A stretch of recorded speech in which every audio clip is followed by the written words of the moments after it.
बच्चों के अंदर नेतृत्व क्षमता विकसित करने एवं संविधान में प्रदत्त मताधिकार के द्वारा चुनाव से लोकतांत्रिक सरकार के गठन की प्रक्रिया को समझने के लिए प्राथमिक विद्यालय रसूलपुर नगली में नए शैक्षिक सत्र के लिए बाल संसद का चुनाव हुआ। चुनाव प्रक्रिया में 15 बच्चों ने नामांकन कराकर चुनाव में प्रतिभाग किया। 9 पदों के लिए हुए चुनाव में बच्चे ही मतदाता, बच्चे ही मतदान अधिकारी, बच्चे ही मतगणना एवं सुरक्षा कर्मी बन चुनाव प्रक्रिया को समझा। चुनाव में कुल पड़े 162 मतों में से सर्वाधिक मत पाकर कुमारी अंजू के सर बाल संसद के प्रधानमंत्री का ताज सजा। उनके मंत्रिमंडल में विनीत कुमार उप प्रधानमंत्री, राहुल स्वच्छता मंत्री, अंकुश पुस्तकालय मंत्री, श्याम तकनीकी मंत्री, निशांत क्रीड़ा मंत्री, श्याम पर्यावरण मंत्री, रश्मि खोया पाया मंत्री के साथ ही शाजिया मध्याह्न भोजन मंत्री के पद पर विजयी हुई।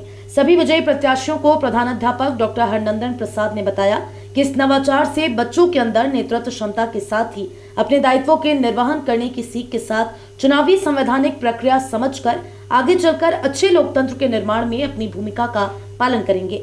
उन्होंने नई बाल संसद के दायित्वों को समझाते हुए उन्हें पद एवं गोपनीयता की शपथ दिलाई। साथ ही शपथ सभा में हम सभी के लिए सबसे प्रिय दिवस मदर्स डे पर माँ की ममता पर प्रकाश डालते हुए माँ को जीवन की सबसे अनमोल कृति बताया। उन्होंने कहा कि माँ ही है जो बच्चों के लिए सबसे प्यारी है।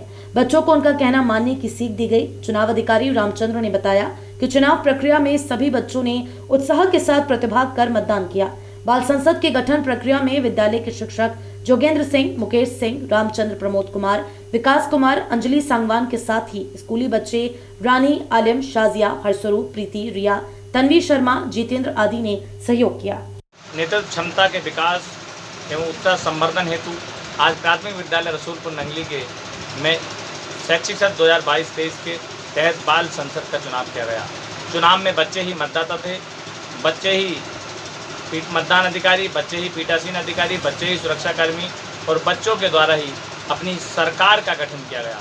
इस प्रक्रिया से, इस नवाचार से बच्चों के अंदर जहां नेतृत्व क्षमता का विकास होता है, वहीं बच्चे संविधान में प्रदत्त मौलिक अधिकार, मताधिकार के साथ साथ लोकतांत्रिक प्रक्रिया, जो चुनावी प्रक्रिया उसको सीखने और समझने का अवसर प्राप्त होता है।